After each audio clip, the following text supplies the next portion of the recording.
愛のよみがえり猫、最後の午後。ということで、お疲れ様です。本日は朗読 ASMR。これは自分が作ったオリジナルの小説です。この物語は、もし大事な存在ともう一度会えたらという少しわがままな願いから生まれました。一度は考えたことありますか？家族でもペットでも推しでも、もう会えないって区切られたはずの存在にもう一回だけ抱きしめてありがとうって渡せたらいいのになって。俺はそれを今回の小説でただのハッピーエンドじゃなく、愛を返しに行く物語にしたかったんです。なので今回はこういった形で ASMR でお届けさせていただこうかなと思いますので、よろしくお願いしますでは、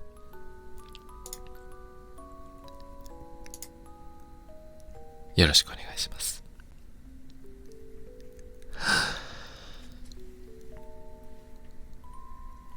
愛のよみがえり猫、最後の午後。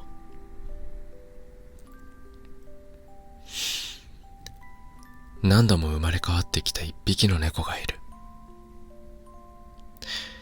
夜のバラを見つめるマフィアのボスの膝の上、朝焼けのパンジーに囲まれたパン屋のおばあちゃんの腕の中、そして小さな花屋で働く君の胸の中。どの人生にも花があり、少しの闇と大きなありがとうがあった。長く入れなくてごめんね。幾度となく別れを経験してきた。やがて老いが訪れ、猫は花に囲まれた店で君の手に撫でられながら最後の眠りにつく。そしてふと目が覚めた。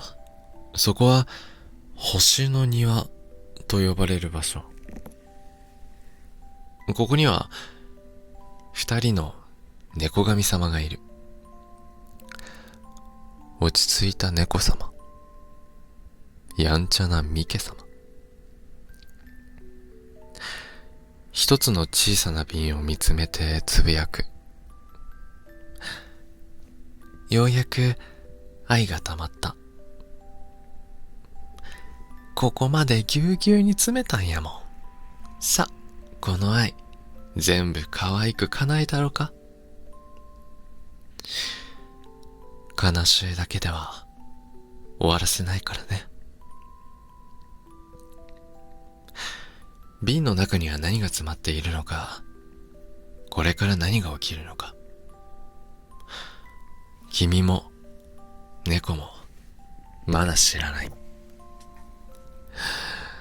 これは花屋の君と一匹の猫が互いの孤独を温め合いながら過ごしていくかけがえのない時間の物語。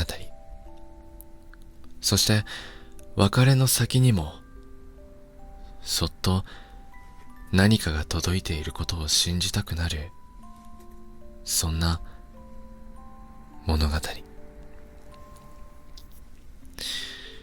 そしてこちらの小説ですが、概要欄に URL 載せておきます。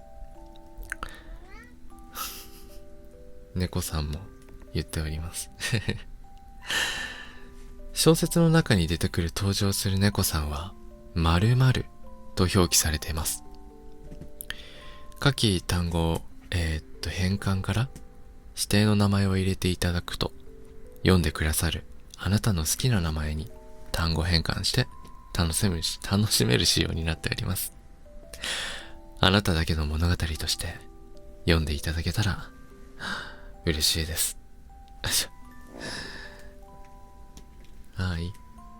お布団入る。よいしょ。ほら。はい。だ。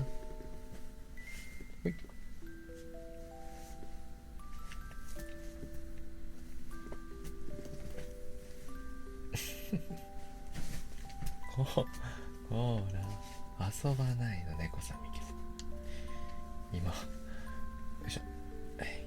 猫さんは布団の中で寝るの。ね。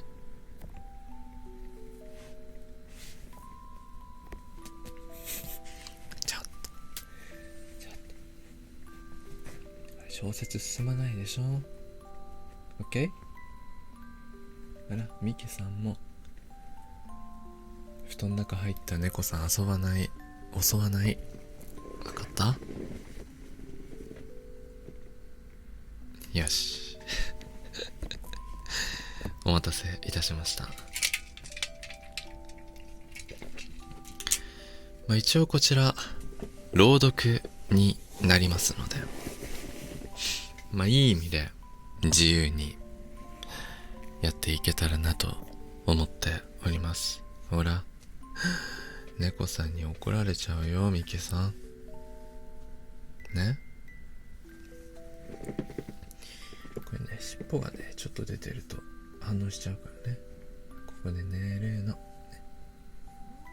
踏んじゃダメだよ。そうね。ミケさん踏んだら猫さん怒ってるからね。わかった？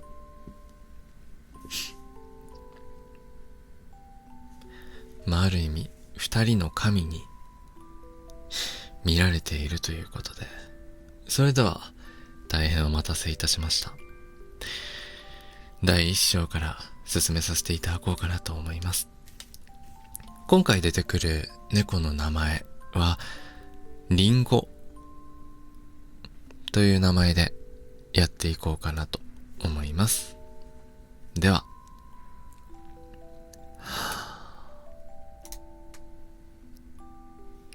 第一章、花屋の君と午後のデジャブ。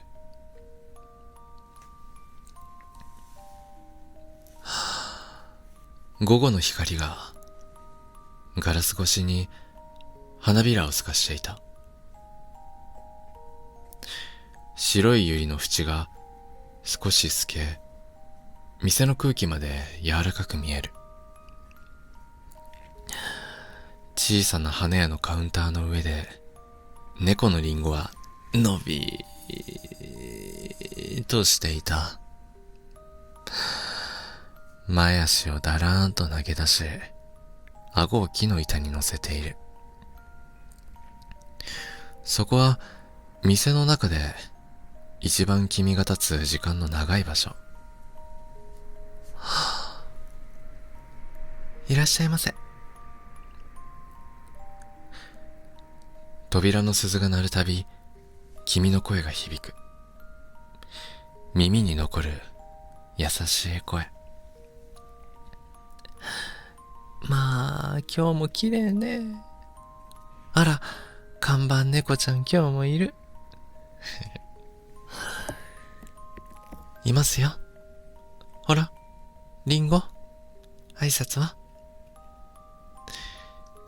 名前を呼ばれ、リンゴの尻尾がゆるーく一度だけ揺れる。眠たげが目が細くなり、短く泣く。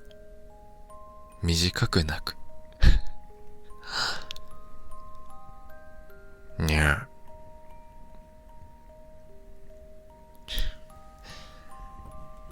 気だるそうに言ったのに、それだけでも温かい手が伸びてくる。小さな頭が指先をそっと撫でた。いい子ね。癒されるわ。君は笑って花たちに向き直る。今日もお任せでいいですか？うん。元気が出る感じ。満面の笑みみたいな花がいいわ。お願いできるかしら？もちろんです。お任せください。君の指が花びらの間を泳いだ。ガーベラ、スイートピー、カスミソウ。一本ずつ触れ、色と香りのバランスを確かめているのがわかる。にゃ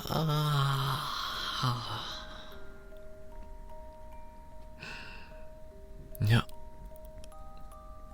君の手が赤いバラの束にたどり着いた瞬間、カウンターの上のリンゴの耳がピクリと動く。眠い目で君を見ていた瞳孔が少し開いた。バラの匂いがふわりと店の空気に満ちる。同時にリンゴの体がわずかに硬くなった。爪を立てるでもなく、泣くでもなく、ただ視線だけが宙をさまようような。バラ、今日はこれにしましょうか。君は気づかない。リンゴの胸の奥で小さなざわめきが生まれていることを。にゃあ。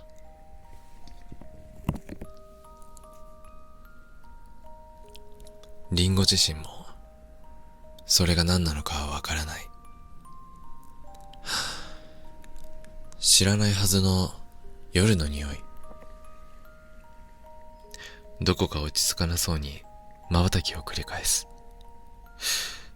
テーブル、煙、低い声。ぼんやりとした景色が一瞬だけ瞳の横をよぎって消えていくように見えた。はい、できました。元気が出ますように。包み終えた花びらを手渡して、君はまた笑っていた。扉の鈴の音が鳴り、常連が出ていく。静けさが戻ると、リンゴはカウンターの上で向きを変えた。君のいる方へ少しだけ近づくように身を寄せた。作業するからそこどいてね。口ではそう言いながらも、君は必ず一回撫でてからリンゴを動かす。君は優しい。指先が頭から首筋へと滑り、肩のあたりまで優しく止まる。いつもありがとうね。その一言が落ちてきたとき、リンゴの尻尾がまた一度だけ揺れた。意味など届いていないはずなのに、声の響きに安心したように目を細める。扉の鈴がもう一度鳴る。今度は甘い香りが風に乗ってきた。パンの匂い、焼きたてのような小麦とバターの香り。リンゴの鼻先がピクリと震える。さっきとは違うざわめきがその小さな体に走った。お隣屋のパン屋さん、新作出したんだって。帰りに買って帰ろうかな。君が楽しそうに笑っていた。パンの匂いと花の匂いと君の匂い。いくつもの匂いが層になって店の空気を満たしていく。リンゴはカウンターから音もなく飛び降り、君の足元にすり寄った。足首に体をこすりつけてからくるりと丸く座る。なーに？パンが欲しいの？笑い声と温かい手が降りてくる。耳の後ろを撫でられながら、リンゴは喉の奥で小さく震えるように音を漏らした。ぐるるるるるる。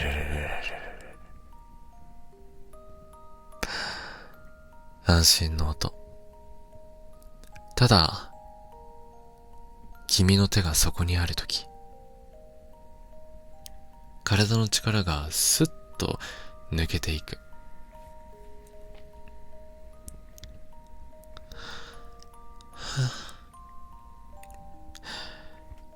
今日もお花ちゃんと売れるといいな。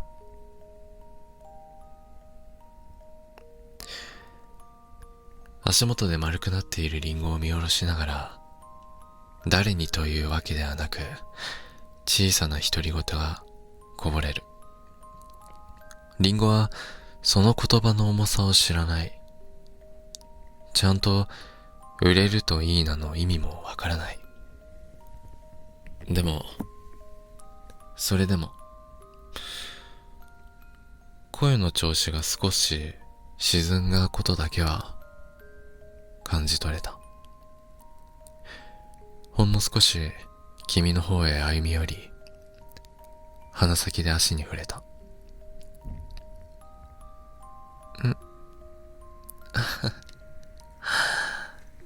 ありがとう。ふと君が笑う。その笑顔は寂しさを感じるものだった。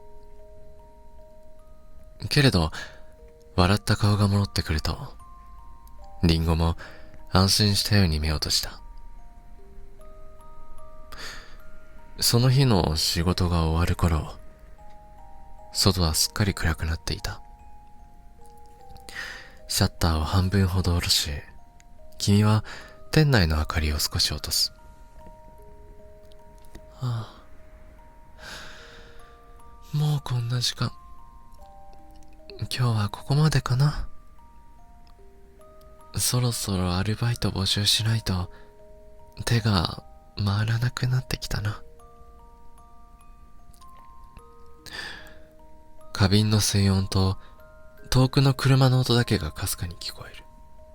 リンゴはカウンターの上のいつもの場所に丸くなった。君が近づいてきて、そっと隣に膝をつく。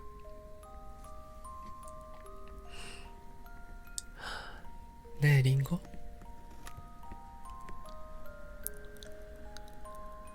昼間より少し柔らかい声。お客に向ける声ではなく、リンゴにだけ向けられた声。今日も一緒にいてくれてありがとうね。指先が喉元から胸のあたりをゆっくりと撫でる。リンゴは目を細め、その動きに身を預ける。小さな喉がかすかに震えた。ゴロゴロゴロゴロゴロゴロ。なんだろう、幸せだな。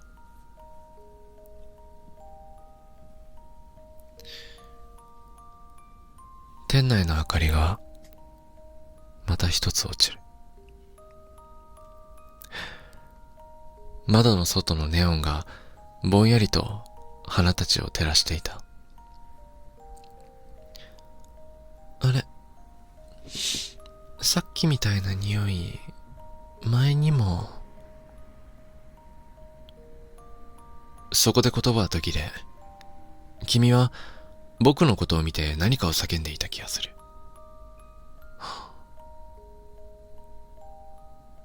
どうしたの？自分でもよくわからない違和感を言葉にする前に飲み込んだ。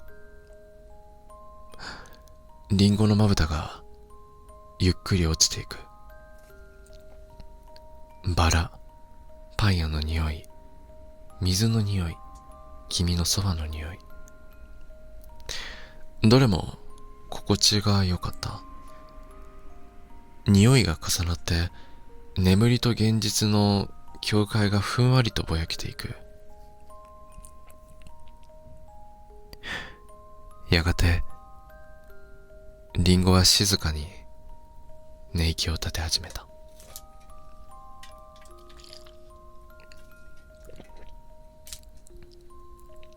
その胸の奥で小さな扉が音もなく一つ開く。鈴の音がもう一度鳴る。暗い部屋、テーブルの上に一輪の赤いバラ。膝の上に感じる見知らぬ手の重さ。リンゴはまだ自分が何を見ようとしているのかわからない。わからないまま深い眠りの底へ落ちていく。次に開くのは夜のバラと最初の膝の上の記憶だった。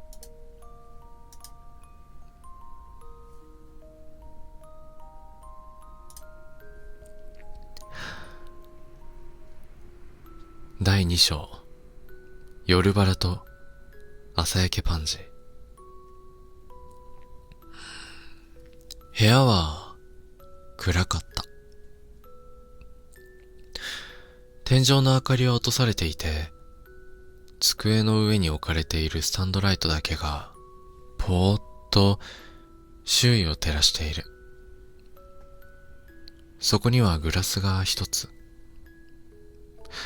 その隣に赤いバラだけが一輪静かに立っていた。ソファーには大きな男が一人。黒いスーツのまま足を組み、タバコではなく飴を舐めていた。その膝の上で丸くなっていたのが一匹の猫。まだリンゴと呼ばれる前の同じ魂を持った猫。電話の向こうで荒い声が聞こえる。ああ、俺だ。低い声、低いやりとり。受話器越しに怒鳴り声も聞こえる。だが男の表情はあまり動かない。落ち着け。こっちでどうにかする。いいから、俺を信じろ。言葉は荒いのに、膝の上の重みだけは気を配っていた。猫が寝返りすると、その度に大きな手が背中を支えるようにそっと支えていた。にゃ。小さな声。その一言で男のシワが、眉間のシワがほんの少しだけ緩む。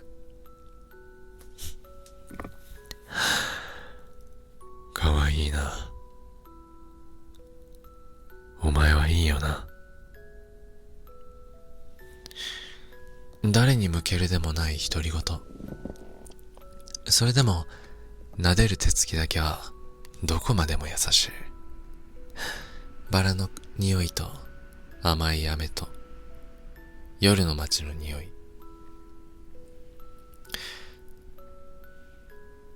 それら全部に囲まれていても、膝の上だけは、自然と暖かかった。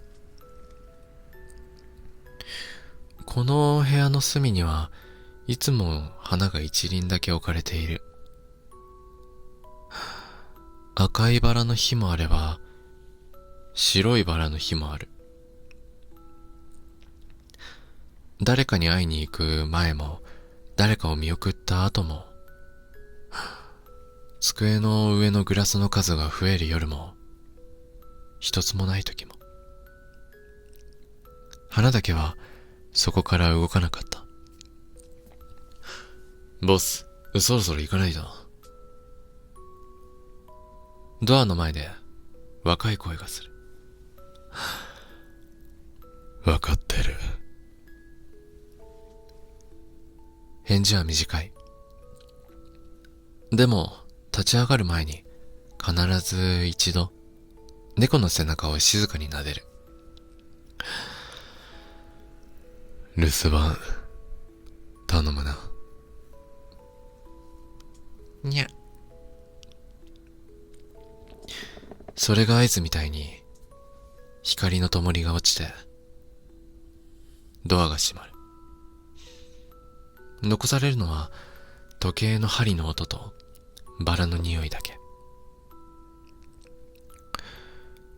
季節はいくつか過ぎた。机の上のグラスは時に増え、時に消え、男の顔には少しずつ影が増えていった。それでも膝の上に猫を乗せる手つきは変わらない。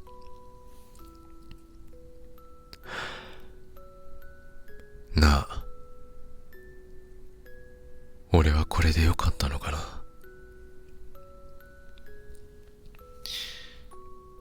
静かに聞かせるつもりのない問い。意味は知らない。ただ喉の奥を震わせる。ぐるぐるぐるぐるぐるぐるぐるぐるぐる。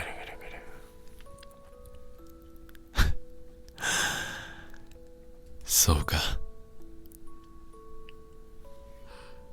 納得したように笑う。誰にも見せたくない弱さみたいなものを、この部屋では猫にだけ預けていた。時が経ち、やがて猫の動きがゆっくりになった。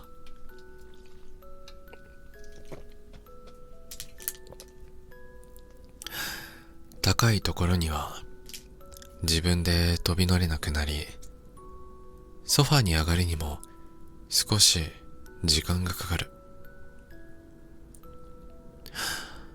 男の髪にも白いものが混じり始めていた。ボス、本当に一緒に行った方が。うるさい。俺は平気だ。言葉は強いが、立ち上がるとき、胸の奥を押さえて、顔をしかめるようになった。それでも、膝の上の重みを支える腕だけは、乱さない。最後に、やらないといけない仕事があるんだ。にゃ。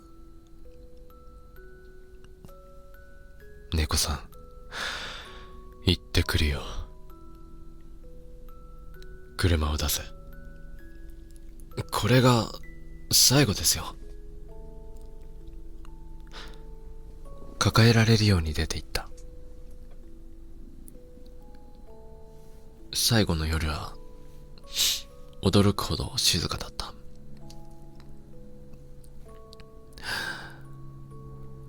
雨音が遠くで続いている。ネオンの光だけが窓の外でぼやけていた。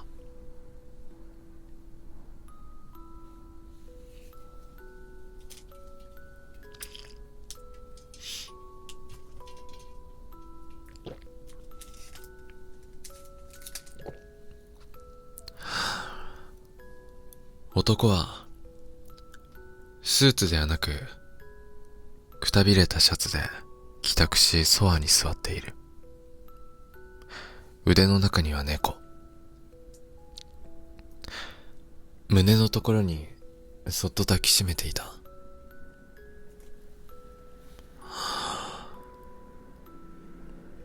なあ。声はかすれていた。ありがとうな。お前がいたから俺まだ人間でいられた。猫のまぶたがゆっくり落ちていく。呼吸が浅くなるたび男の腕にこもる力が強くなった。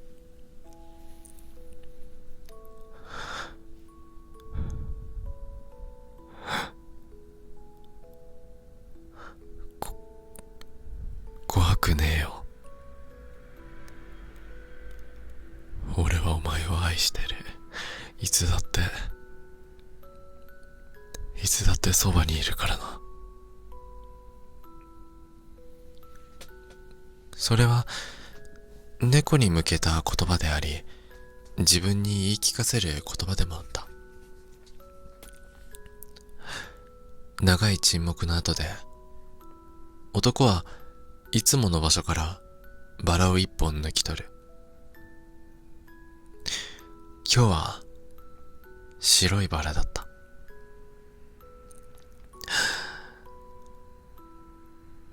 テーブルの上ではなく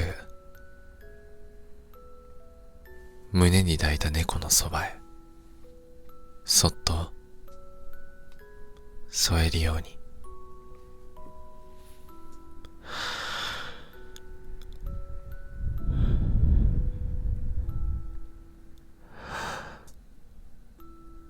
また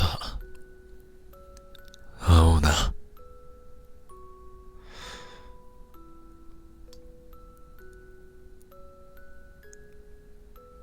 愛してる。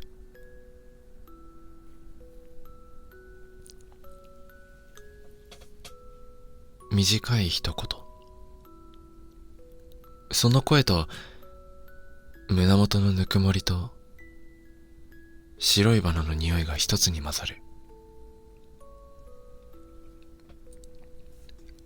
猫の体から少しずつ体の力が抜けていく。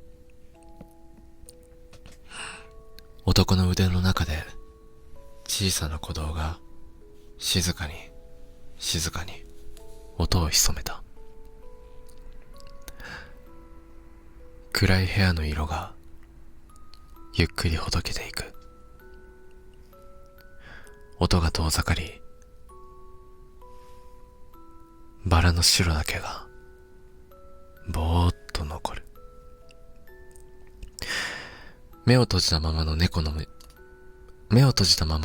前に真っ白な何かがかすかに開いた。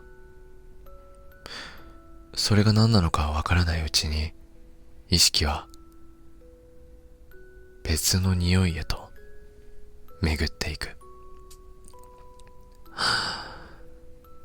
扉の鈴がもう一度鳴る。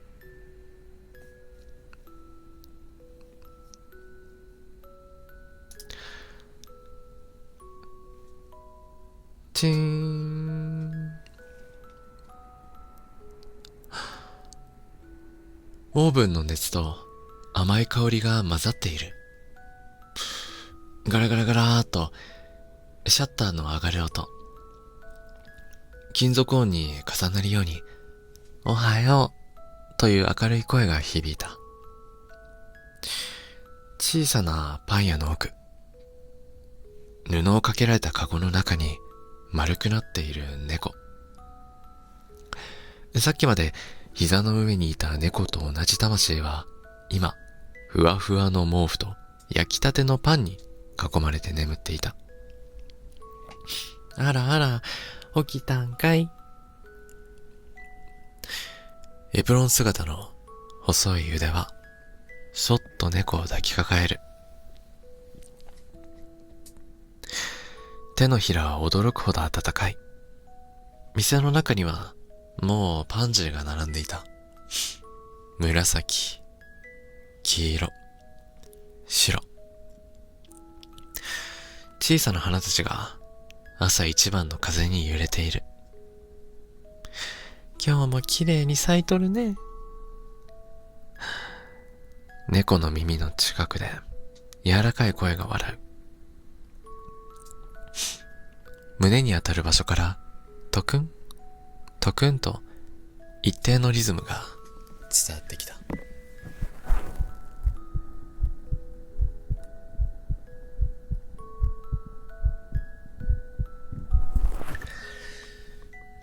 猫はその音に合わせるように瞬きをする。パン屋の一日は早い。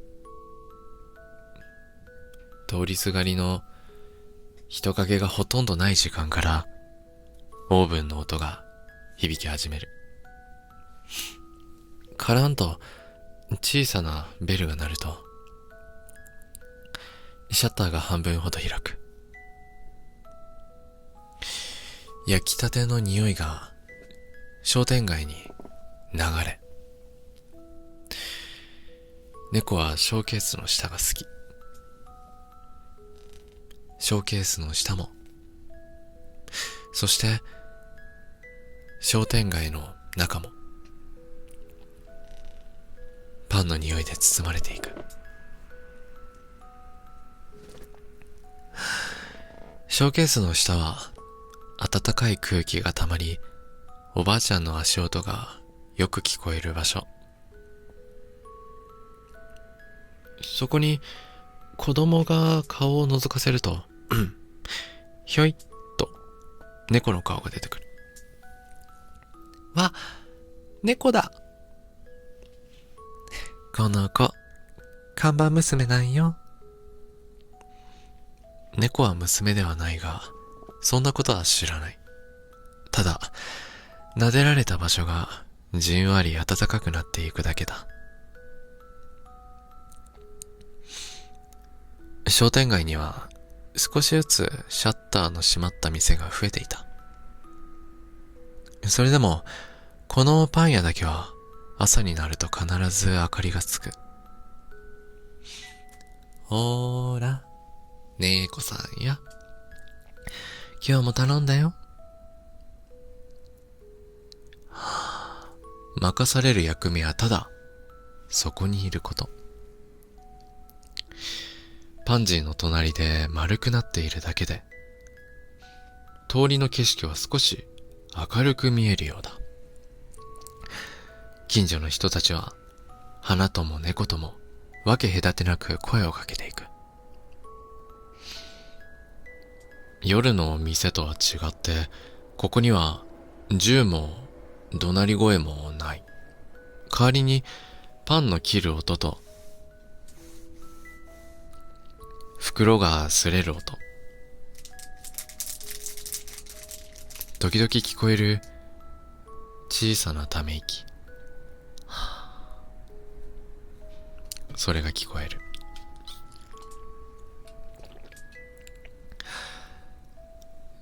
レジの横には古い写真立てが一つあった。若い頃のおばあちゃんとその隣に立つ男の人が写っている。写真の前にはカーネーションが一輪。いつもきちんと水の入った小さな花瓶が刺してあった。おじいさん、今日はこの子、私の膝を独り占めだよ。そう言いながら、エプロンの上に猫を乗せた。にゃー。返事のつもりで泣くと、胸が小さく震えて、おばあちゃんの笑いじゃがさらに増える。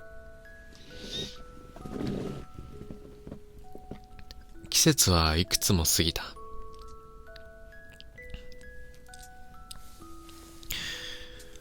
冬の朝は空気が冴えていて、パンジーの葉には霜がついていた。春の風はパンの匂いと一緒に通りを抜ける。夏は少しだけ客足が減る。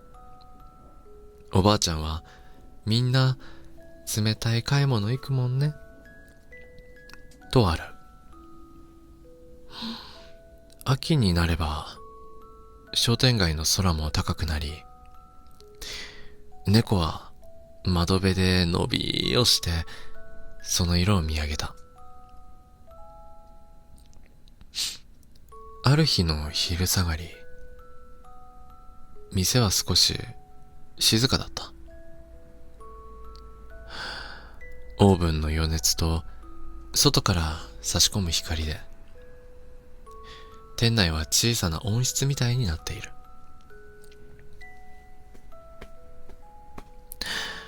こっちにおいで。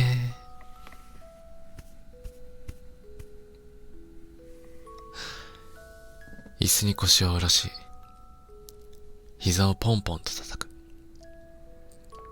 猫はいつものように飛び乗ろうとして、少し失敗をした。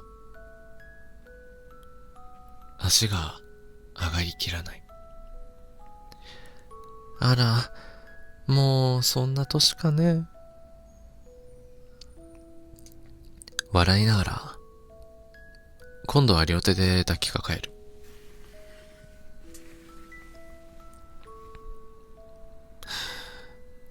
いつもより動作がゆっくりだった。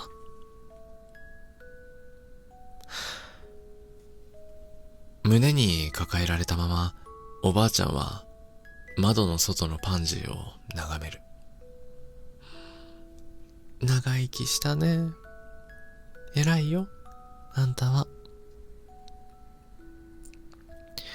猫の耳には言葉の意味までは届かない。ただ、その声の震えと手の温度がいつもと違うだけがわかる。またおいでね。私、待ってるから。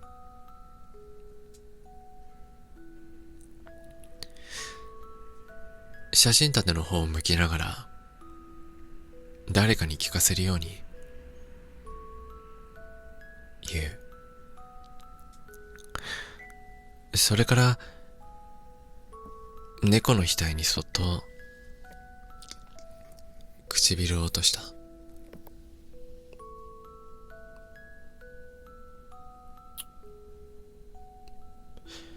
猫の呼吸がゆっくりゆっくりと小さくなっていく。外のパンジーが風に揺れる。ありがとうね。本当にありがとうね。あんたいなかったら私やっていけなかった。本当はね、おじいちゃんいなくなって寂しかったの。伝えたいことも伝えられなくてね。急すぎたからいろんなことが。でもあんたが埋めてくれた。ありがとう。にゃー。パンの匂いと日だまりの温度。全部が優しい。猫の体から力が抜けた。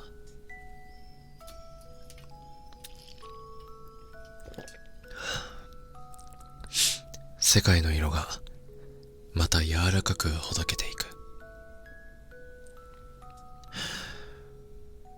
パン屋の天井が白い光に溶け、音が遠ざかる。猫の前に再び真っ白な何かがかすかに開いた。まだそれが何なのかわからない。わからないまま匂いと音も消えていく。ただどこか遠くで扉の鈴の音がもう一度鳴った気がした。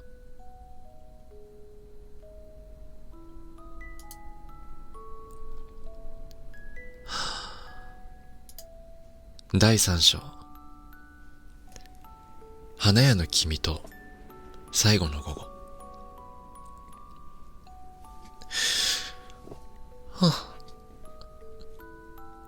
ふと目が覚めたみたいだった。でもうまく目が開かない。ここは君のいるお花屋さん。時間がどれくらい経っていたのはわからない。さっきまで黒い部屋、あったかいパン屋さん、雨を見ている、そんな気で見ていた。気づけばリンゴは花屋のカウンターの上で丸くなっていた。ユリの匂いとガーベラの匂い、それから胸の奥のまだ少し残っている膝の温かさとパンの香り。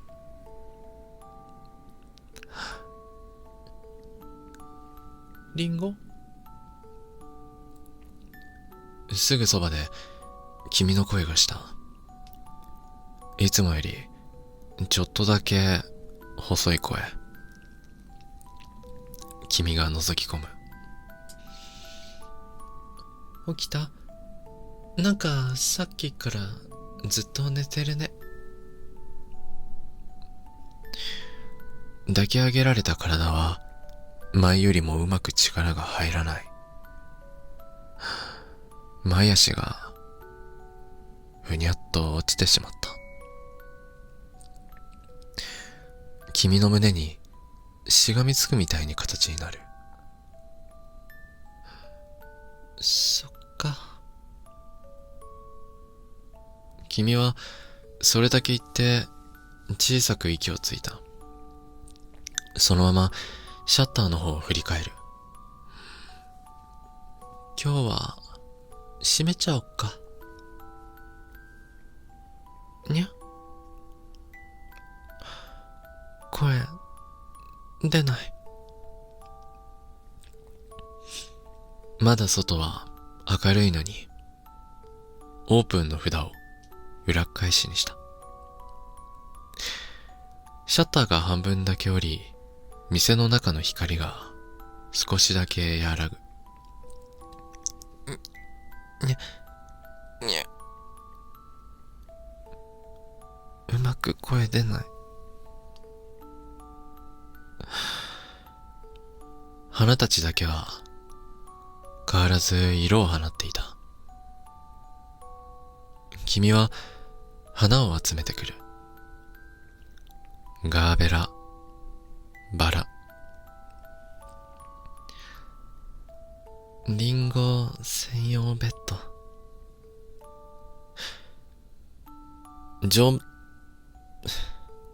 冗談みたいに言いながらカウンターの前に花の輪を作る。真ん中に毛布を敷き、その上にリンゴをそっと寝かせた。花の匂いが体を包む。どこかの夜と、どこかの朝と、どこかの商店街の匂いが一度に重なっていく。君はすぐそばに腰を下ろす。ねえ、リンゴ。指先で耳の後ろを撫でながらゆっくり話し始めた。私さ、この店やめちゃおうって何回も思ったんだ。笑っているような声だった。でもすぐに震えが混ざる。仕入れ失敗してさ、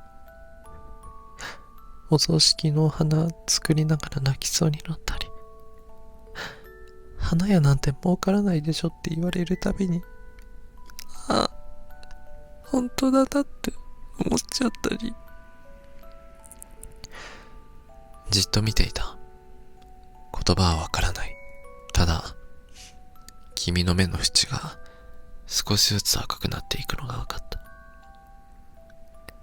それでもさ、帰ってきた時にリンゴがにゃーって言ってくれるのがめちゃくちゃ嬉しかったんだよ。ポトン。一粒涙が落ちる。リンゴの額に当たって毛の間に消えていく。寒い日も暑い日も、お花が全然売れなかった日も、リンゴが店の真ん中でだらーって寝てるだけで、それで良くなっちゃったんだよ、私。ごめんね。もっと長くいてって頑張ってた。ずっと一緒にいられる気がしてたの。ごめんねという言葉よりも、君の手の温かさの方がはっきり伝わってくる。君は一度深く息を吸う。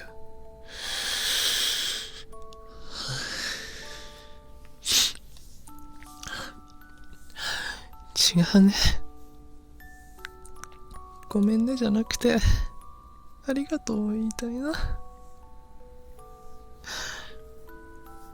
来てくれてありがとう。うちの子になってくれてありがとう。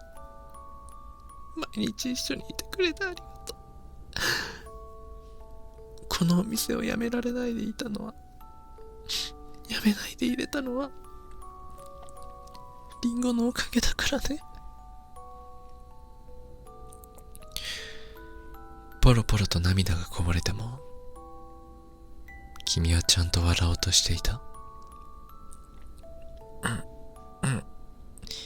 泣けないのに、泣きたいのに泣けない。私、大好きだよ。そう言って、リンゴの額にキスを落とした。花の香りがさらに濃くなる。そして君の手の温かさが僕に伝わる。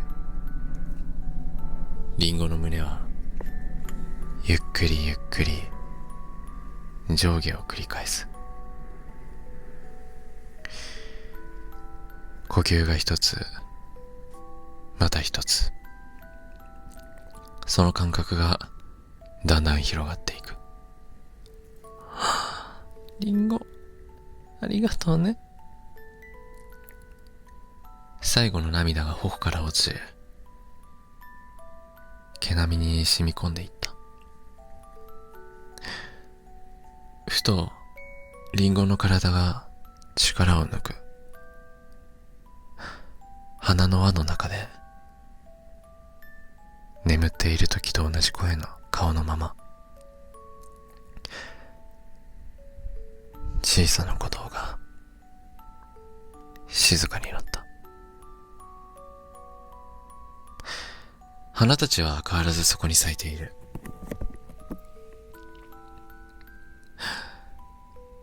ありがとう。ありがとう。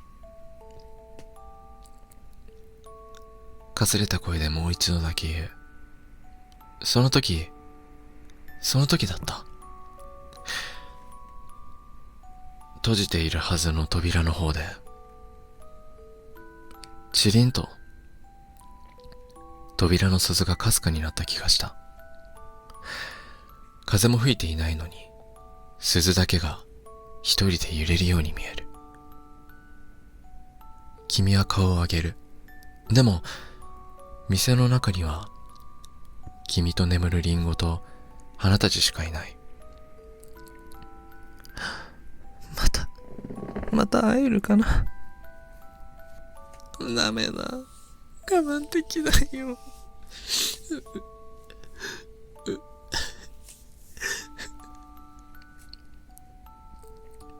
そっとリンゴの背中を撫でる。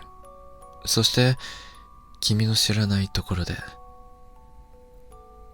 リンゴの胸の奥では、また、小さな扉が一つ、音もなく開いていた。扉の鈴が、もう一度、鳴る。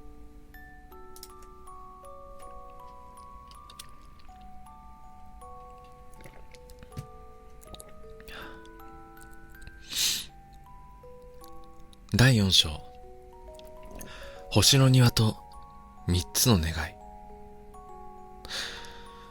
扉の鈴がもう一度鳴る。世界がスルスルスルと遠ざかっていく音がした。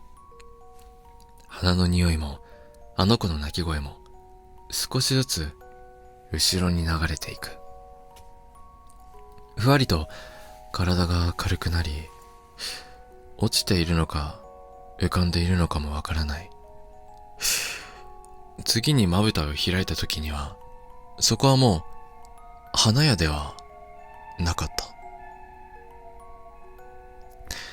頭の上には深い藍色の空。真っ暗ではなく、少しだけ紫を混ぜたような柔らかい夜の色。空からはたくさんの星がちょんとぶら下がっているように見えた。足の下には柔らかい草。白い小さな花と桃色の花が星明かりの中で揺れている。ここ、どこ？その瞬間、一番驚いたのはリンゴだった。口から出たのはニャーではなく、ちゃんとした言葉だったから。ちゃんと喋れているね。落ち着いた声がした。振り向くと、真っ白な毛並みの少し大きな猫が一人、尻尾をゆるくパタパタ揺らしながらこっちを見ていた。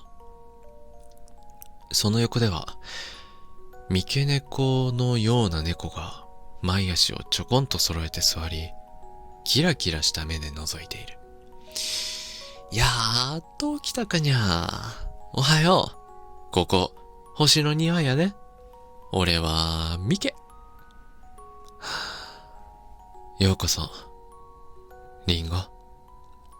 ここは星の庭。君は今、ここにいるよ。私は猫。星の庭？あたりを見渡すと、草むらのあちこちに小さなガラスの瓶がポツポツと並んでいた。どの瓶の中にも違う色の光がギュッと詰まって小さく輝いていた。胸の奥がギュッとした。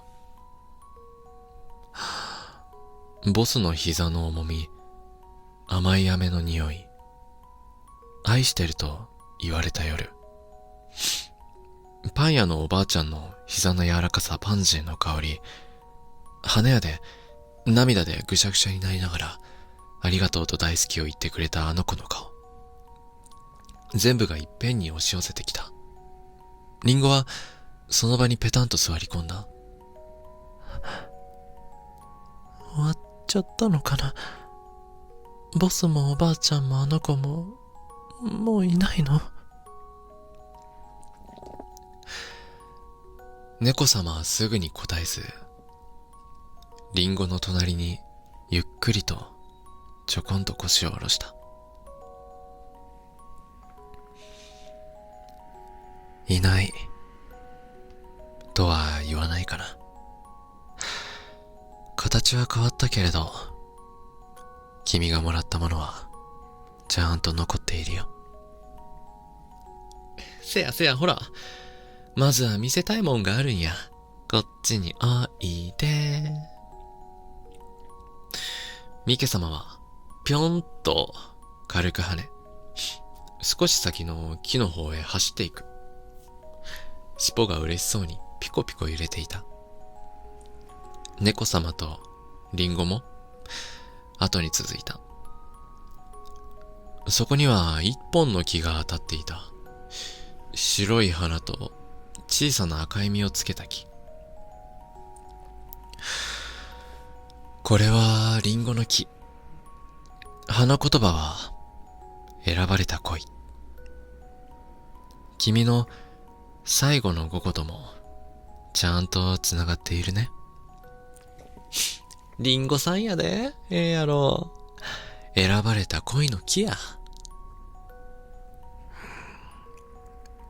木の根元には小さな瓶が一つちょこんと置かれていた。中には赤と金の光がぎゅうぎゅうに詰まっていた。これが君の愛の瓶。やっとぎゅーって満タンになったんやで。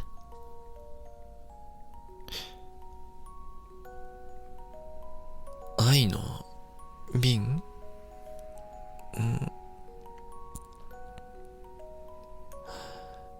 夜のバラとボスの部屋、パン屋のおばあちゃんの朝と花屋のあの子との最後の午後、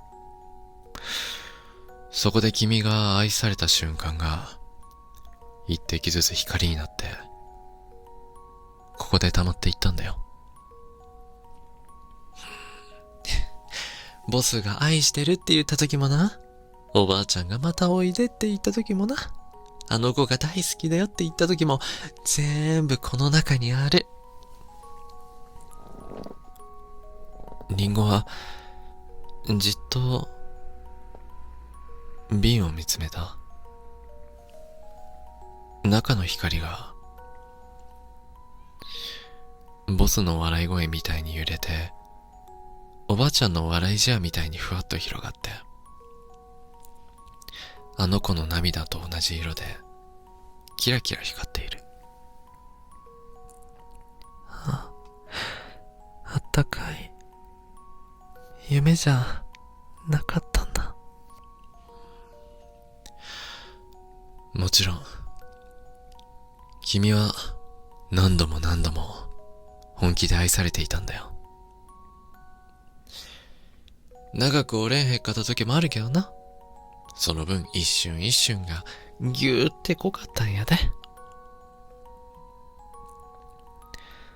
猫様はそっと前足で瓶に触れた。ほんの少し触れただけなのに、瓶の中の光がぽーっと明るくなる。さて、ここからが本題だね。この愛の瓶がいっぱいになると、君には特別な権利が生まれる。特別な権利？ふんふんふんふんふんふんふんふんふんふんふんふん。聞きたいよな。ミケ様はリンゴの前で小さくくるりと回る。尻尾をピンと立ててね。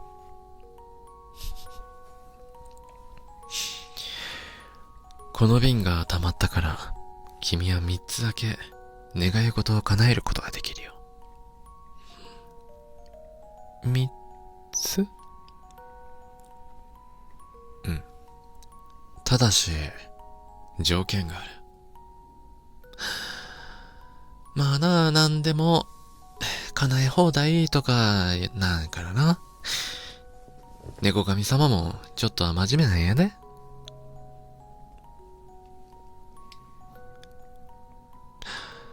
一つ目。過去の記憶を対象にした願いの場合、その願いは手紙として届ける。もう会えない相手に、それでも何かを伝えたい時だけ使える願いだよ。ありがとうとかごめんとか、本当はこう思ってたんやでとか、言えんかった言葉をそっと胸に落としてこれるんよ。そして二つ目。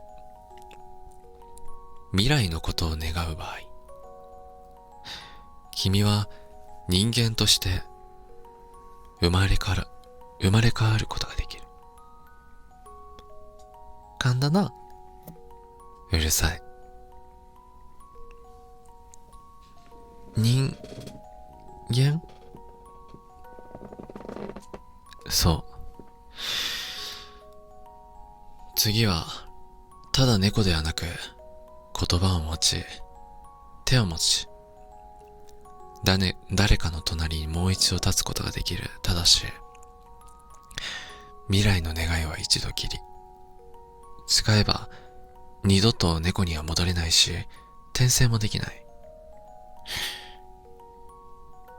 噛んだな。うるさい。まとめるとな。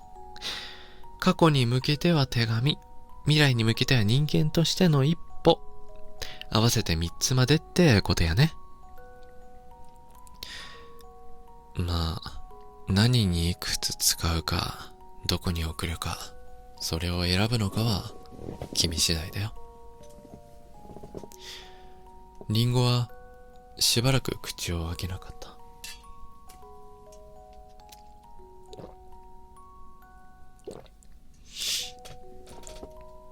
願い事、3つなんだよね。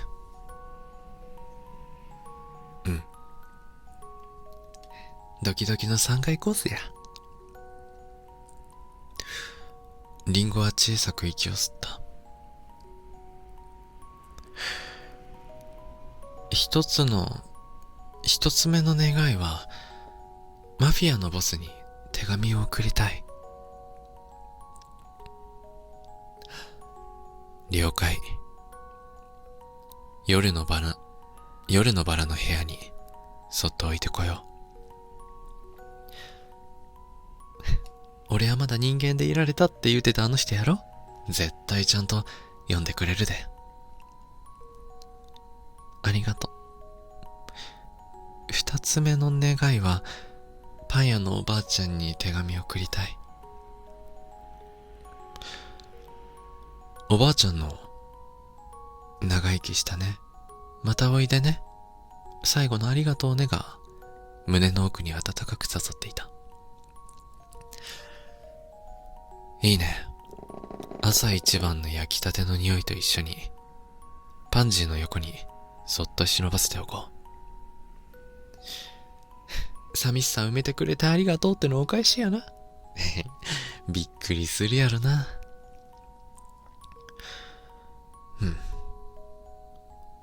そして、三つ目の願いを聞こうか。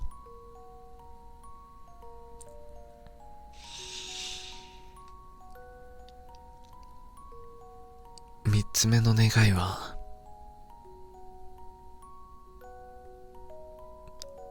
人間に生まれ変わりたい。あの子にもう一度会いたい。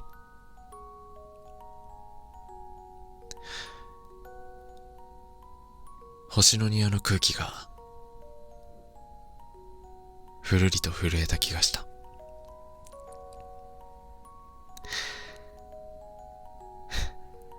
そう言うと思っていたよ。やっぱり君いつもあの子のことじーっと見てたもんな。鼻の上からもカウンターからも足元からももうそれって恋。わかったよ。一つ目と二つ目の願いは手紙として過去へ届けよう。三つ目の願いで君を人間、名は雫として送り出す。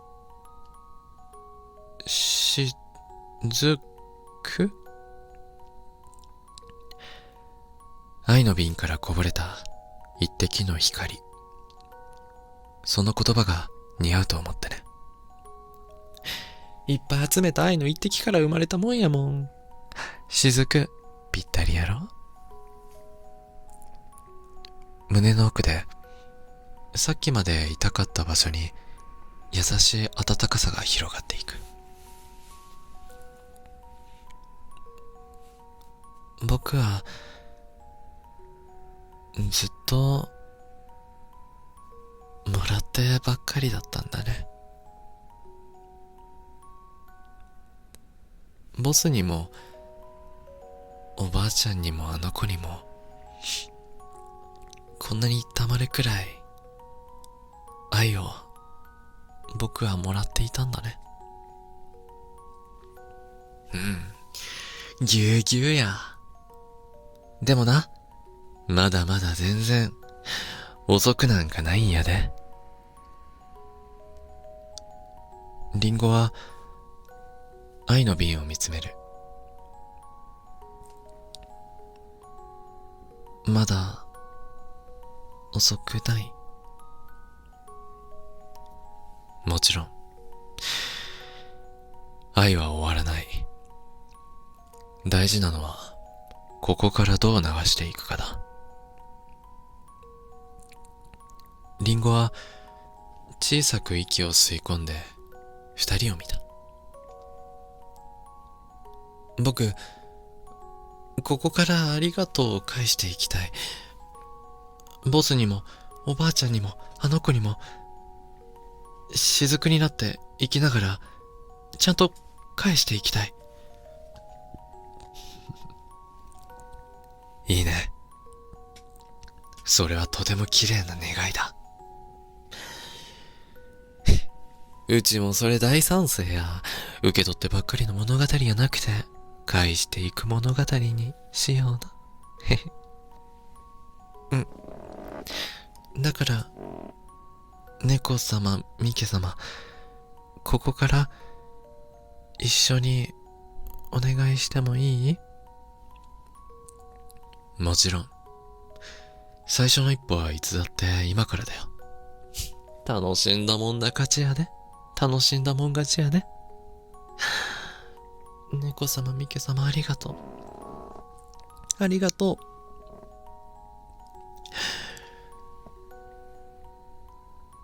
星の庭の風がリンゴの枝をそっと揺らす。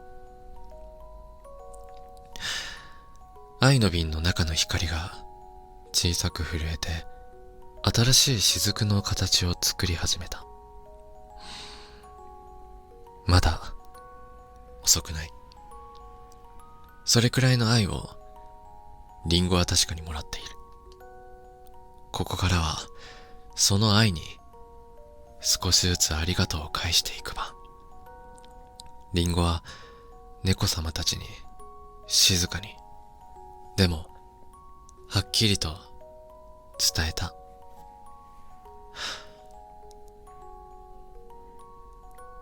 ありがとう。一滴ます。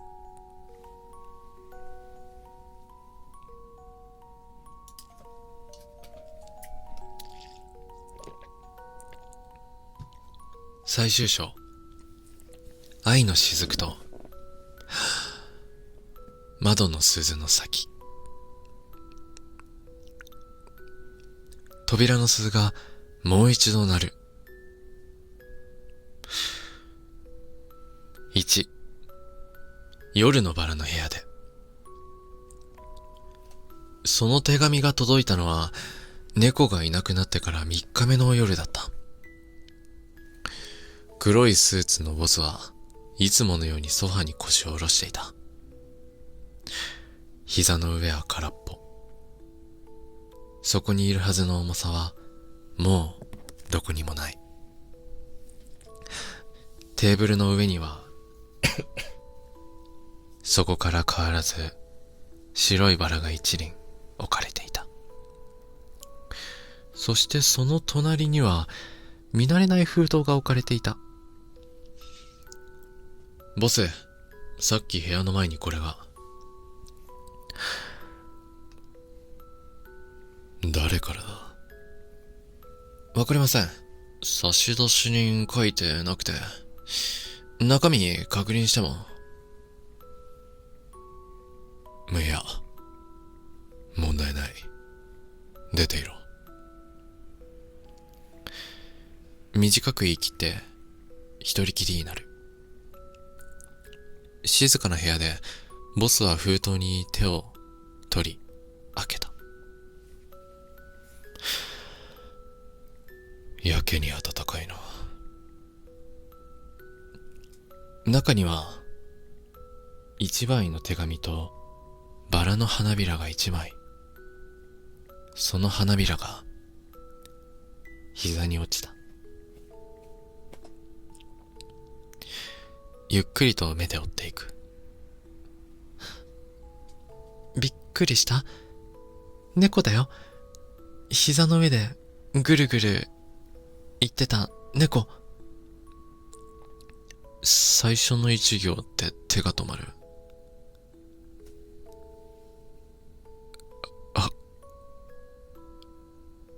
は笑おうとして笑えなかった。文章は丁寧で少し不器用。あなたの膝はあったかかった。怒鳴り声の後も、銃の音の後も、あなたの胸の奥のどこかだけは怖くなかったよ。あなたはよく俺は人間なのかって顔してたけど、その時あなたの手はいつも俺を撫でてた。その手があったから捨てずにここまで来たんだと思う。男の視界が滲む。手紙の文字がうまく追えない。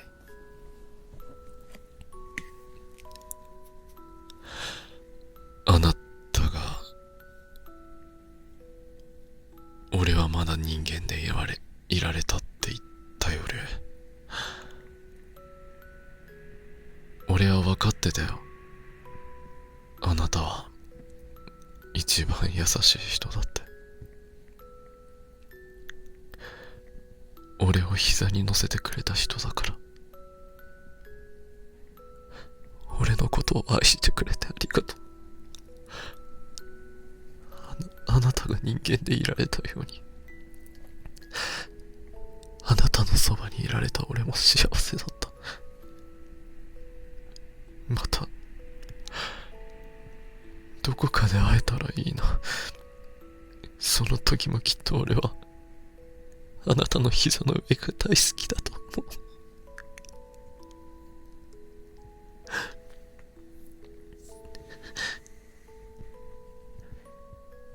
最後の一文を読み終えた時、男はもう手紙を持てなくなっていた。力を抜けた指が、力が抜けた指から紙がするりと落ちる。バカ野郎。また会いたいに決まってるだろ。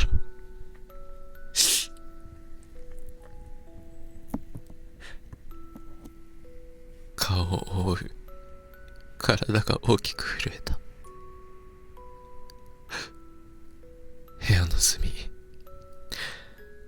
いつも花を置いてた場所には白いバラと並んで小さなリンゴが一つころりと転がっていた。誰もそこに置いた覚えはない。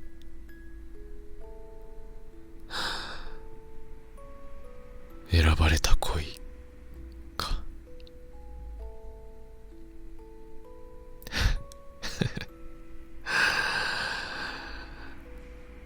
また会おうな。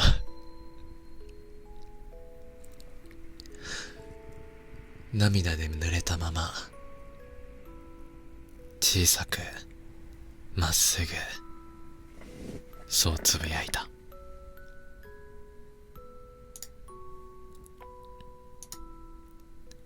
2、パン屋の朝にて。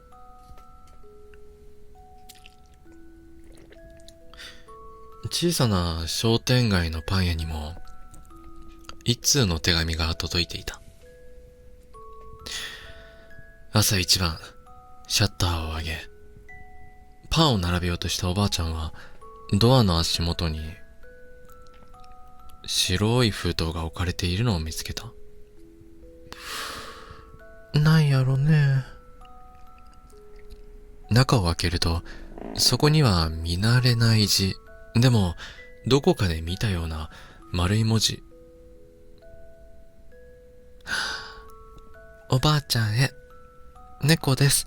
膝の上を独り占めしてた猫だよ。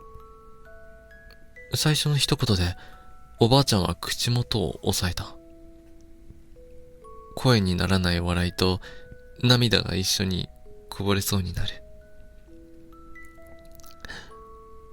おばあちゃんの胸はあったかかった。パンの匂いとパンジーの匂い混ざってて、いっつもここが真ん中なんだって思ってたよ。おじいちゃんいなくなってさ、おばあちゃんのため息何回も聞いてて、でもその度に俺を抱きしめてくれてたよね。長生きしたね、またおいでねって言ってくれた。あの言葉ちゃんと届いてるよ。寂しいの少しでも埋められたなら俺嬉しい。文字を追う指が震える。涙がポツンと落ちて髪に滲んでいく。おばあちゃんのパンは美味しかった。世界で一番美味しかった。パンを焼いててね。その時もきっと俺はショーケースの下が大好きだと思う。それからね、この紙の切れ端をプレゼントするね。それにね、おじいちゃんへの伝えたいメッセージを書いて、入ってる封筒に入れてみて。そうすると今回みたいにおじいちゃんに届くようにしてやる。信じられないと思うけど本当なんだ。埋めてくれてありがとうって言ったけど、本当は俺の方が埋めてもらってた。ありがとう。大好き。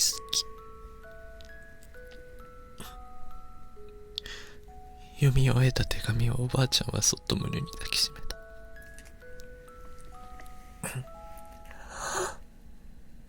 ありがとうね。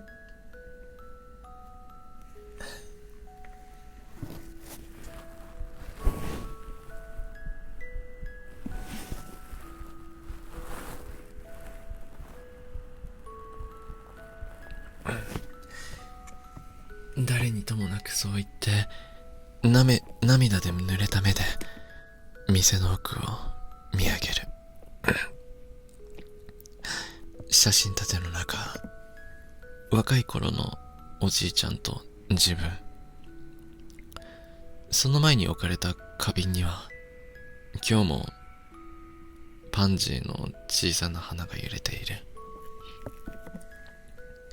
ふと手紙に入った封筒の中を覗くと、小さく折りたたまれた紙切れと何も書かれていない封筒が入っていた。大好きだよ。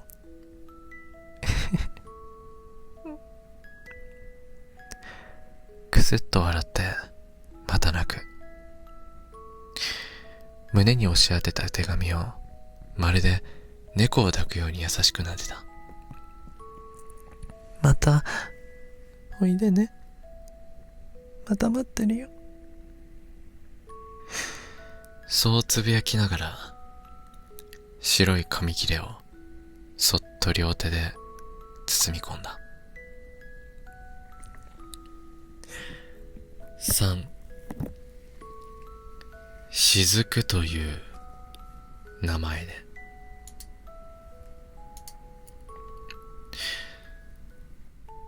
扉の鈴がもう一度鳴る。まぶたの裏で光がこぼれた。星の庭で愛の瓶が雫になって落ちていく。その一滴がどこかの世界のどこかの夜に混ざる。目を開けたその時、俺は知らない天井を見ていた。自分の手を見下ろす。前足じゃなく指が5本ある。ギュッと握るとちゃんと力が入る。胸の奥からいくつもの言葉が溢れてきた。愛してる。長生きしたね。またおいでね。大好きだよ。猫だった頃はただ温かい音として受け取っていた者たちが今一気に意味を持って落ちてきた。気づいたら涙がこぼれていた。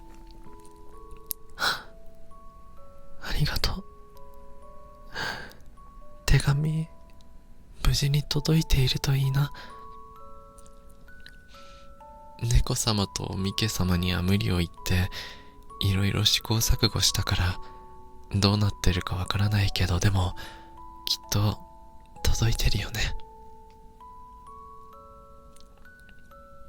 声も人間のものになっていた。星の庭でいただいた名前がふと胸に浮かぶ。雫。俺は雫だ。いっぱい集めてもらった愛の一滴、ここから返していくための生まれた雫。4、花屋の扉の鈴の前で。それから少し時間が経った頃、小さな花屋の前に一人の青年が立っていた。まだある。シャッターギリギリまで上がっている。でもガラス越しに見える花の数は前よりも少ない。カウンターの上には小さな猫用のベッドと毛布がそのまま置かれていた。行こう。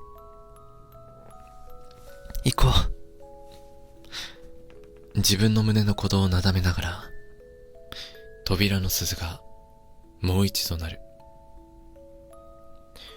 あの音は何度聞いても世界で一番優しい合図だと思う。はーい。カウンターの向こうから疲れた声。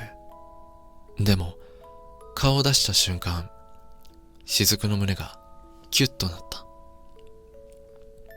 変わったところもある。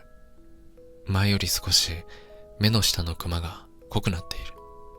それでも、花に向かう時の目は、やっぱりあのままだった。いらっしゃいませ。ごめんなさい、今、もうあまり花がなくて。花を買いに来たんじゃなくて。ここで働きに来ました。アルバイトさせてもらえませんか？一瞬、店内の空気が止まる。あの子はゆっくり瞬きをした。アルバイト。はい、花が好きなんです。ずっとここで、胸の中で見てきたって言いそうになって慌てて飲み込む。君はガラス越しの外のあたりをちらりと見た。人影は少ない。隣のパン屋もシャッターを下ろす時間が早くなった。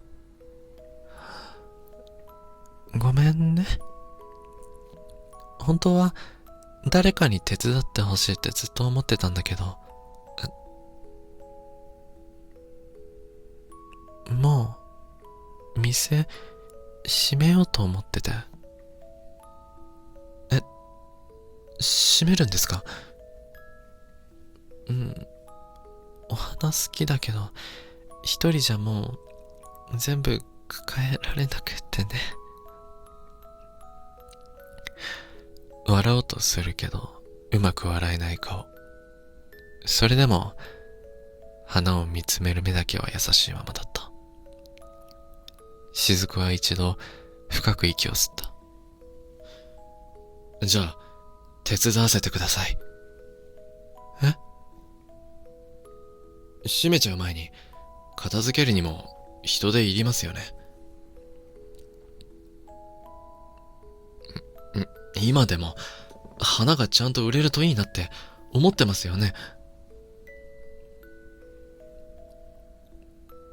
胸の奥の古い言葉がふと蘇る。今日もお花ちゃんと売れるといいな。あの日、足元で丸くなっていた小さな背中。どうしてそれ知ってるの？なんとなくです。思わず目をそらした。そう言いながらカウンターの端に手を置く。そこには猫だった頃、いつも顎を乗せていた場所。あの子はその手元をじっと見た。雫の手の置き方がどこか小さな頭の重さを思い出させる。それから少し沈黙の後、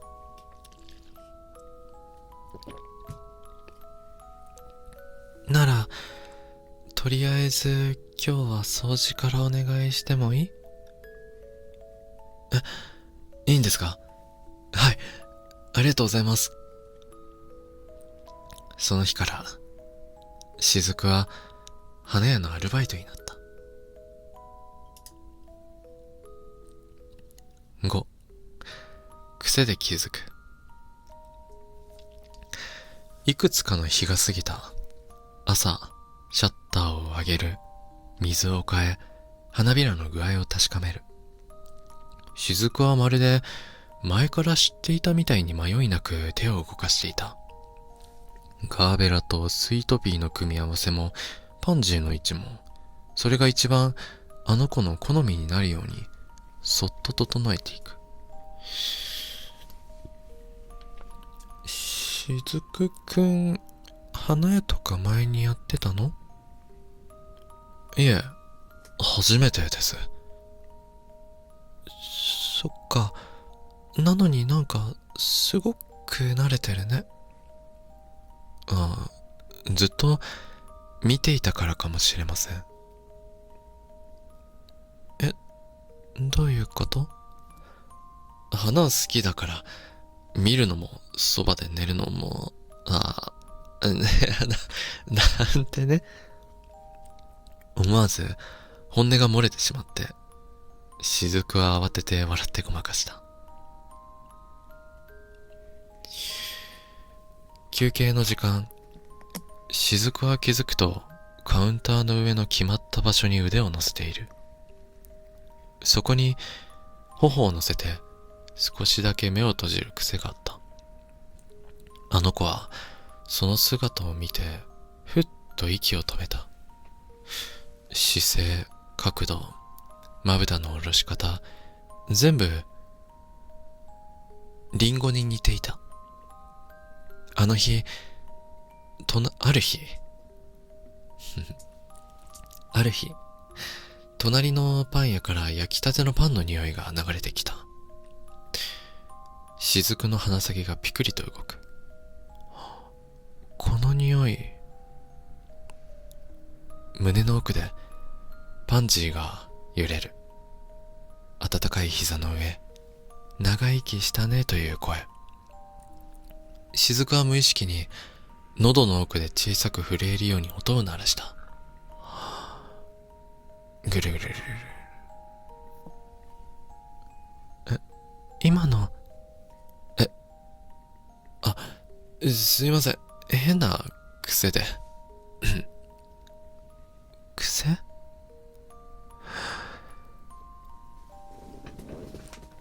バラを仕入れた日、店内に夜の匂いが落ちる。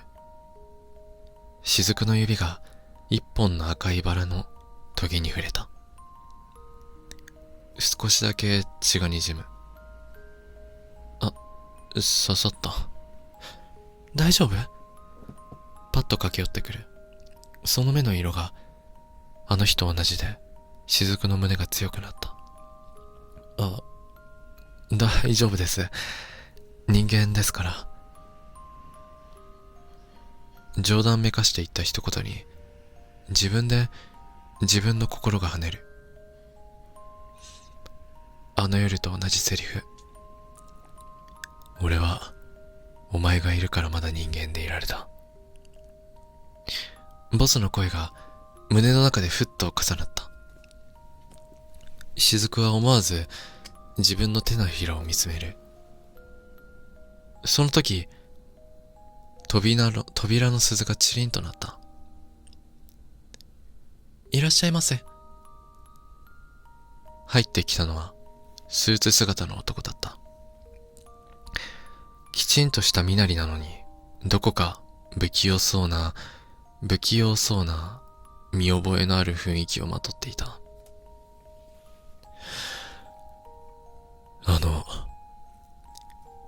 白いバラってありますか？はい、あります。どなたかへの贈り物ですか？亡くなった父にです。白いバラとリンゴが好きで、今日は命日なんです。白いバラとリンゴ。君は小さくうなずいて、白いバラを選び始めた。じゃあ、お父様が笑ってくれそうなバラを束ねますね。雫は、その隣でそっとラッピングの紙を広げる。男は出来上がった花束を受け取りながら、照れくさそうに笑った。こんな綺麗なの、あの人びっくりするだろうな。ちゃんと、届くといいんだけど。きっと届きますよ。雫は思わず口を開いた。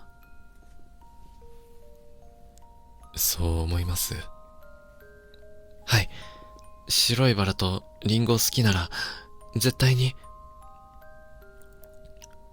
男は、どこかほっとしたように息をついた。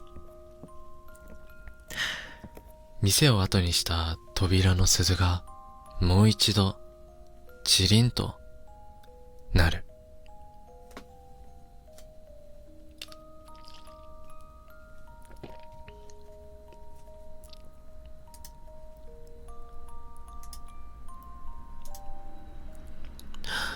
その夜、シャッターを閉めた後、君は一人でカウンターの腕を撫でた。そこにはもう猫用のベッドはない。代わりに雫の腕が乗っていた場所が暖かさを残していた気がした。ねえ、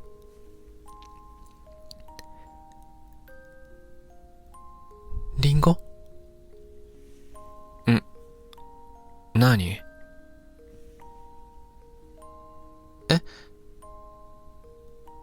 雫は一瞬きょとんとして、すぐに自分の口を手で押さえた。いや、店長。今、なんて言った？今の言い方、リンゴがよく返事するときの。呼ばれた気がしたんです。呼んだよ。ずっと心の中でリンゴって呼んでた。ごめんねって、ありがとうって、大好きって。でももう届かないって思ってたよ。雫の視界もぼやけている。行く。もしもだよ。もしも、俺がリンゴの続きだったとして、その時は、ここにいても、いいですか？いた方がいいに決まってる。おかえり、リンゴ。雫の目からも涙が溢れた。お互いに抱きしめ温めるようにハグをした。おかえり。ただいま。その時、扉の鈴が再び鳴った。チリンと。それから少し時間が経った。花屋は前よりもお客が増えた。雫が書いた手書きのポップと君が束ねる花束が噂になって、この花屋さん、前よりなんか明るくなったね。そんな声が商店街に少しずつ広がっていく。忙しくなってきた。今度は本当にアルバイトの紙を貼り出され、花が好きな学生が一人、週末には小さな子供が連れてきた家族が花を買いに来るようになった。カウンターの上、かつて猫が丸くなっていた場所には、今、雫の肘と花屋のラッピングペーパーと新しい毎日が積み重なっていく。雫、これ持っておいてくれる？はい、店長。呼ばれるたびに胸のどこかでリンゴという名前も一緒に温まる。扉の鈴は何度でも鳴る。チリン、チリンと。その度に花と人と、そしてひとしずく分の愛が静かに、でもそれでも確かに重なっていった。愛は終わらない。膝の上の重みも、パン屋の膝枕も、花屋のカウンターも、全部一つの雫になってまたこの世界に落ちてきた。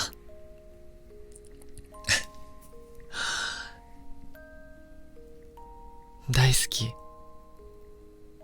愛してる。もう、何？私も大好き。愛してる。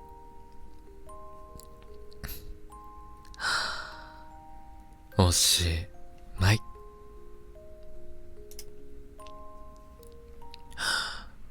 その頃、星の庭、リンゴの木の下で、二人の猫神様が並んで座っていた。二人の猫神様がごめんなさい。その頃、星の庭、リンゴの木の下で、二人の猫神様が並んで座っていた。ほら見てみ、あの子ら、ちゃんと続きやっとるやろ。あ、ボスもおばあちゃんもあの子も、雫も、みんな、自分の場所で生きながら、ありがとうを続けているね。愛はな、終わりはないんやで。ぎゅーって詰まって、こうして形を変えてまた流れていくだけや。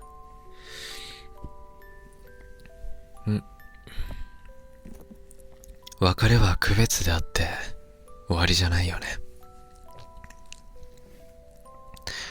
君がもらった愛も、君が返していく愛も、全部、どこかで誰かの胸をそっと温めてる。せやから、泣いてもええんけどな。ちゃんと泣いて笑って、また会えたらいいなって思ってくれたらそれで満点や。猫様は静かに目を細めた。今日も、いい物語だったね。噛んだな。うるさいな。ま、そうやな。合格点や。ぎゅーって、ハグしたくなるエンドやった。じゃあ、次の雫も、そっと見守ろうか。あんたは最後の最後まで、噛み寄るんだな。うるさいな。星の風が、リンゴの枝となって、小さな花を揺らす。その花は、どこか遠くの扉の鈴の音とよく似ていた。扉の鈴が、もう一度鳴る。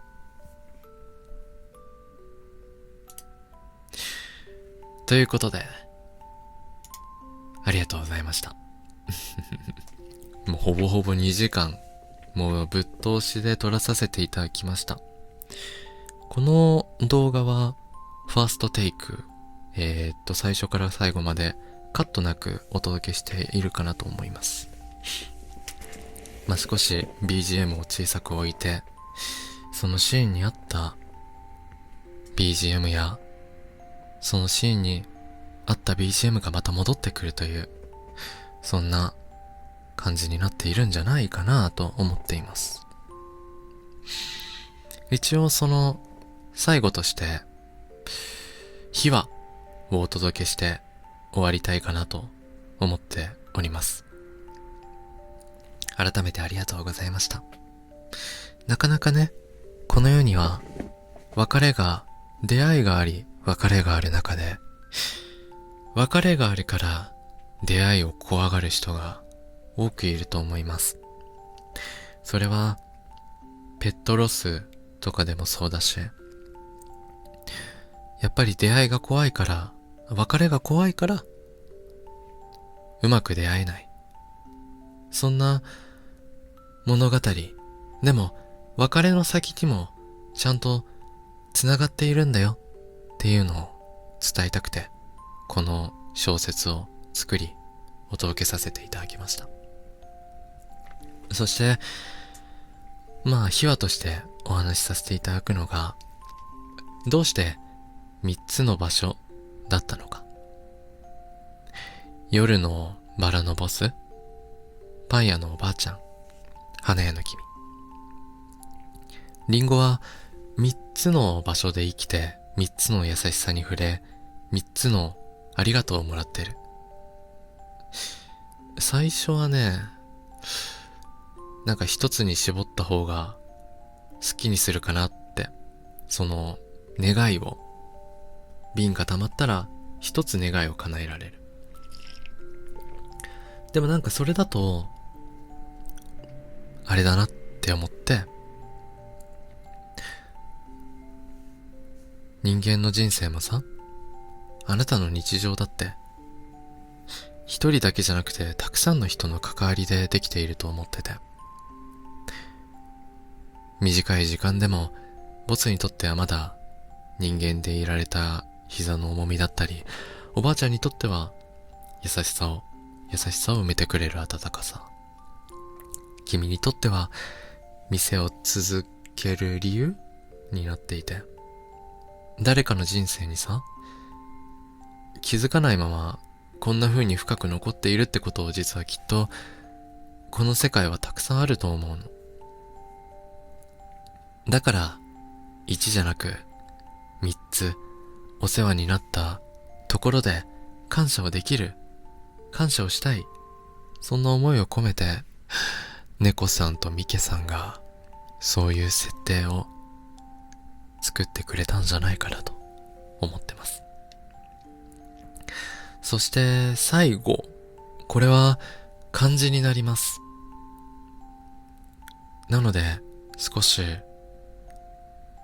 イメージがつく人とつかない人がいると思うんだけど、今回最後の語、後ではなくリンゴの語、リンゴの花言葉のこと、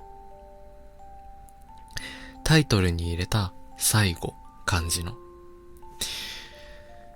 はリンゴの選ばれた恋っていう花言葉から拾ってきています。ボスの部屋にはバラだし、パン屋にはパンジーだし、花の午後にはリンゴ。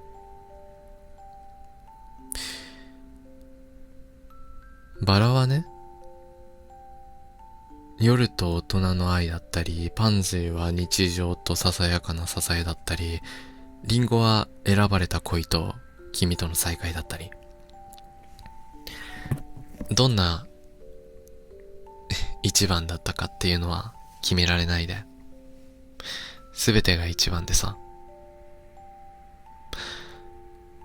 最後にもう一度だけ選ぶ恋ってなんだろうって考えたときに、あの花屋のさ、君との午後を思い浮かんでいて、だから最後の漢字をリンゴの語に重ねて最後、一番最後で一番優しい恋、それを君との最後の午後に送りたかったっていう思いを込めてお届けさせていただきました。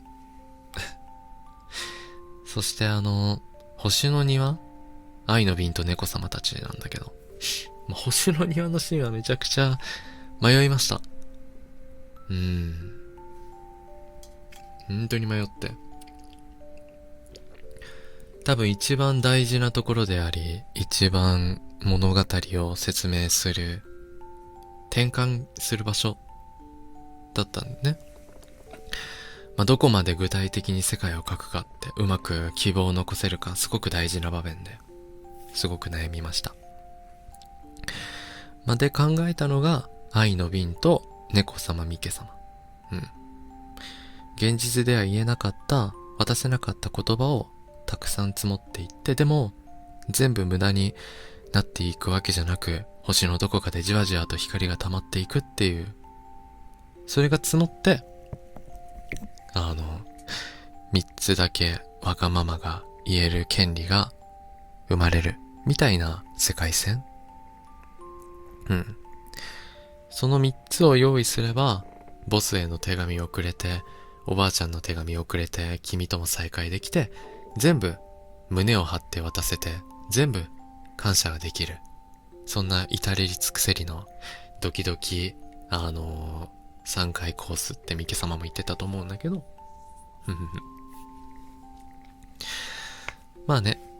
でも、すごく親身になるわけでもなく、猫様とミケ様のその仕組みを話しながら、ちょっと緩いテンションもいい感じに物語に花を咲かせられたんじゃないかなって思いながらも、しっかり見ているよを伝えられて、これって現実に置き換えるとさ、推しだったり好きな作品とか直接触れないけど自分を見てくれている何かに少し似てるかもしれなくて、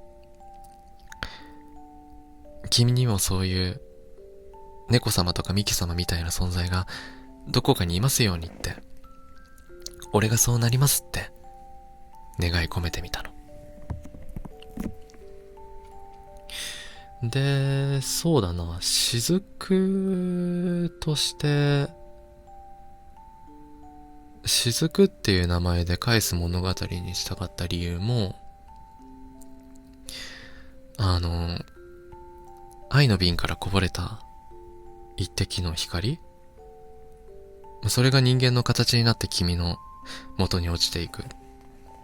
これが受け取るだけの人生から返していく人生に変わることを表現していて、ボスの膝の温度、パンへの日だまり、君のカウンターの匂い、全部一度リンゴの中で温まって雫になって再びこの世に戻ってくるって、それって、なんかこの動画を届けているっていうその関係にも少し似てるなって思っていて、あなたがくれた言葉や聞いてくれること、日々の視聴やいいねやコメント、温かな見守りや応援、その時間や応援が俺の中で一旦瓶になって温まって、それがまた作品という形でまたあなたに返すっていうところがこの物語とうまくマッチしていて、それも一つ伝えたかったことになるかなって思っております。ということで、改めましてここまで見ていただき誠にありがとうございます。本当にファーストテイクでお撮りしています。1時間57分28秒ということでね、もしこの物語を読みながら何か過去の何かを思い出したりとかしていたら、そして前向きに捉えていてくれたら、すごく嬉しく思います。もちろんそれはきっとあなたの中にも愛の瓶がちゃんとあるってことで、お別れもお別れじゃない、終わりじゃなくて一旦区切りがつくだけで、そこから先覚えている限り、ありがとうって言い続ける限りちゃんと繋がっていると思います。リンゴが雫になったみたいに、君の中の愛だってちゃんとどこかで形を変えて温めて、新しい感謝に変わる。俺はそう信じてます。この物語があなたの中の誰かを、そしてあなたをそっと撫でる指先みたいに届いていたら嬉しいな。改めてご視聴いただき誠にありがとうございました。すごく猫が好きで、もちろん自分だって出会いがあれば別れがあると思いながらも、今の猫さんとの生活を楽しんで生きています。もちろん別れがあることも寂しい。でも今出会っている、大切にしたい、好きに思う人は、自分がその人その子を好きに思う気持ちがその人を幸せにすると本気で思っています。なので改めてこの作品を聞いていただき、最後まで見ていただいてありがとうございます。賛否両論、いろいろと感じるもの、考えるものがあると思います。良かった悪かった、それも一つの価値観だと思うし、その気持ちを大事にしてほしい。でもこれだけは一つ言わせてほしいのは、別れは本当のお別れじゃなくてその先にだって絶対に何かあるっていうことをお伝えしたい。本当に最後までありがとうございます。大好きです。そしてこれからもよろしくお願いします。俺はこれからも君の心の中で扉の鈴が何回も何回も鳴るように声を、動画を届けていきます。では、ありがとうございました。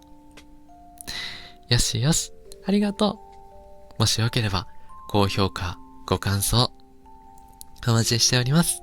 では、またねー。